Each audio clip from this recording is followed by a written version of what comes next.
បាទសួស្តីពុកម៉ែបងប្អូនទាំងអស់គ្នានឹងហើយវិលមកជួបគ្នាសារជាថ្មីជាមួយនឹង Channel Khmer House អូខេហ្នឹងហើយ Channel Khmer House មានការ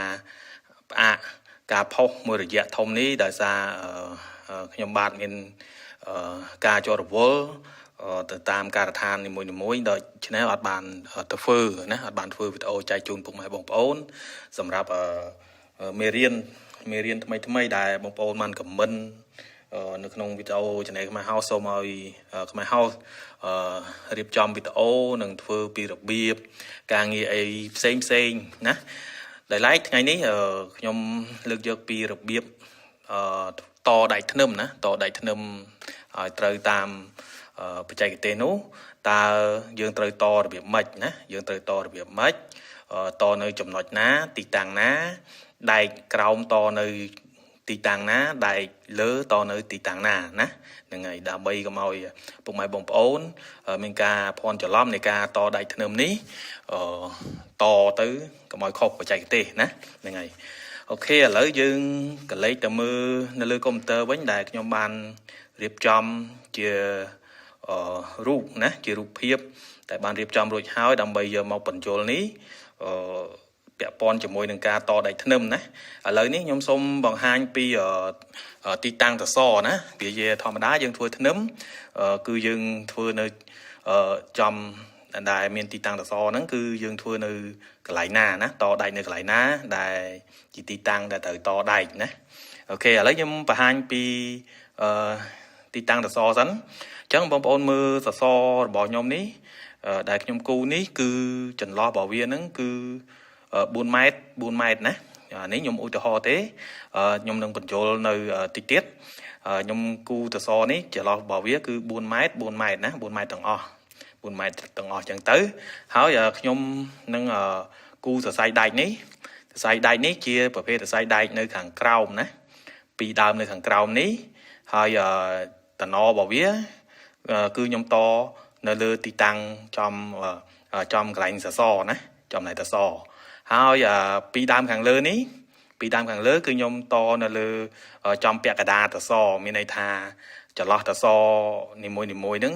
យើងយកមកចែកជា2ណាយកមកចែកជា2គឺយើងតនៅកន្លែងទីតាំងហ្នឹងណាអញ្ចឹង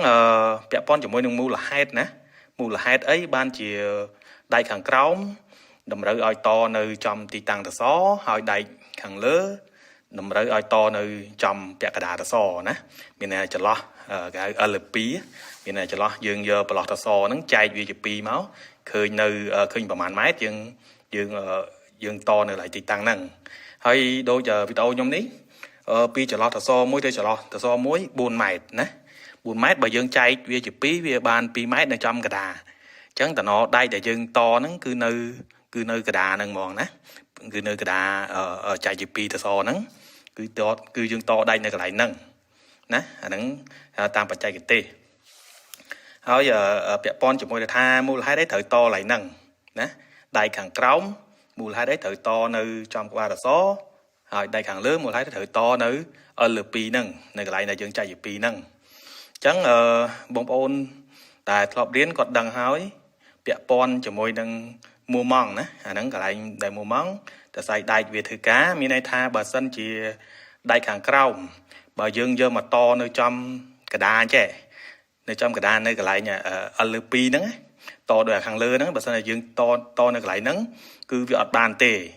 មានន័យថាកន្លែងយ៉ាក្រាមដែលមួម៉ង់កាច់វាមកគឺវានៅខាងក្រោមហ្នឹងគឺចំណុចដែលកន្លែងដែកវាធ្វើការណាកន្លែងដែកធ្វើការអញ្ចឹងគេឲ្យតនៅទីតាំងហ្នឹងទេវាខ្លាចពេលដែលធ្នឹមនឹងធ្វើការដៃធ្នឹមធ្វើការវាផ្លាត់តំណអញ្ចឹងបានគេឲ្យតំណហ្នឹងគឺរត់ឲ្យមកដល់ចំណុចកន្លែងសសរណាកន្លែងដែលមានទីតាំងសសរអាហ្នឹងចំពោះដៃខាងក្រោមចំពោះដៃខាងលើមូលហេតុតែបានយើងយកមកតនៅកន្លែងពាក់កណ្ដាលសសរម្នាក់ហ្នឹងដោយសារទីតាំងដែលវាត្រូវធ្វើការដៃធ្វើការនោះគឺវានៅចំពីលើ support នេះចំពីលើសសរនេះអញ្ចឹងចំណុចដៃខាងលើគឺវាធ្វើការនៅកន្លែងចំទីតាំងសសរណាតែសារដូចខ្ញុំបញ្ជាក់អញ្ចឹងគឺមួម៉ង់របស់វាគឺវារត់ចំទីតាំង support ហ្នឹងគឺវារត់គឺដៃធ្វើការនៅខាងលើហើយចំពាក់កណ្ដាលសសរ ពីមួយទៅមួយហ្នឹងគឺដៃធ្វើការនៅខាងក្រោមដូច្នេះហើយតាមបច្ចេកទេសបានគេឲ្យយើងតដែកនៅចំទីតាំងដោយបានជម្រាបហ្នឹងណាអូខេសង្ឃឹមថាពុកម៉ែបងប្អូនយល់ណាហ្នឹងហើយបើសិនជាយល់មិនទាន់ច្បាស់អាចខមមិនសួរបន្តទៀតបានណាហើយមួយទៀតពាក់ព័ន្ធជាមួយនឹងចន្លោះស្ពេននីមួយមានន័យថានេះជារូបដែលខ្ញុំគូ4ម៉ែត្រ1អញ្ចឹងមានន័យថាបើយើងអូសដែក12ម៉ែត្រហ្នឹងគឺវាចំមកចំអាទីតាំងដែលយើងតហ្នឹងហើយចំកន្លែងតសហ្នឹងហើយតែដោយថាផ្ទះបងប្អូនខ្លះអត់មានស្ពេនតសហ្នឹង4ម៉ែត្រឬក៏ដូចខ្ញុំគូនឹងទេវាអាច3ម៉ែត្រ4ម៉ែត្រឬក៏5ម៉ែត្រអីចឹងពេលដែលបងប្អូនធ្វើបងប្អូនត្រូវចេះលៃខ្លួនឯងណាត្រូវចេះលៃទៅថាធ្វើម៉េចឲ្យតែតំណដៃហ្នឹងឲ្យវាចំតែទីតាំងដែលដូចវីដេអូដែលខ្ញុំបានបញ្យល់ប្រាប់ហ្នឹងធ្វើម៉េចតដៃឲ្យចំអញ្ចឹងណាដៃផ្នែកខាងក្រោមមកជាម្ដងទៀតដៃពីដើមផ្នែកខាងក្រោមធ្វើម៉េចតឲ្យតំណរបស់វាឲ្យមកនៅចំទីតាំងសសរណាហើយដៃនៅផ្នែកខាងលើតយ៉ាងម៉េចឲ្យវានៅចំពាក់កណ្ដាលតសម្នាក់ណាមានន័យថាយកប្រឡោះតសហ្នឹងចែកជា2បើបងប្អូនចន្លោះតសហ្នឹង5ម៉ែត្របងប្អូនចែកជា2ទៅវាបាន2ម៉ែត្រកន្លះអញ្ចឹងត្រូវតនៅក្នុងចំណុចហ្នឹងណាតក្នុងចំណុចហ្នឹងហើយពាក់ព័ន្ធជាមួយដំណនោះតប្រមាណទឹកអាស្រ័យទៅលើដែកធ្នឹមរបស់បងប្អូនដែលត្រូវរត់ណាអញ្ចឹងអាហ្នឹងវាមានមេគុណរបស់វាវីដេអូរបស់ខ្ញុំដូចជាមានហើយពាក់ព័ន្ធជាមួយនឹងទំហំដែកសរសៃដែកហ្នឹងប៉ុណ្ណាហើយត្រូវតកម្រិតណាប្រវែងណាគឺមានហើយវីដេអូមានមុនហ្នឹងមានរួចហើយអស់ហើយអាចចូលទៅឆែកមើលក្នុង Channel ខ្មែរហៅបានណាហ្នឹងហើយអូខេវីដេអូនេះគឺថាប៉ុណ្្នឹងហើយបើសិនជាពុកម៉ែបងប្អូនមិនទាន់យល់ច្បាស់កន្លែងណាទៀតអាចខមមិនណាអាចខមមិនមកទៀតហើយChannel ខ្មែរហៅមានពេលតនេនឹងធ្វើវីដេអូនេះបន្តចែកជូនពុកម៉ែបងប្អូនបន្តទៀតដើម្បីឲ្យងាយយល់ណាហ្នឹងហើយអូខេថ្ងៃនេះមានតែប៉ុណ្្នឹងហើយក៏សូមអរគុណពុកម៉ែបងប្អូនទាំងអស់គ្នាដែលតែងតែគាំទ្រណាដែលតែងតែគាំទ្រ Channel ខ្មែរហៅតាំងពីដើមរហូតដល់សប្តាហ៍ថ្ងៃណាសូមអរគុណនិងហើយសូមជម្រាបលា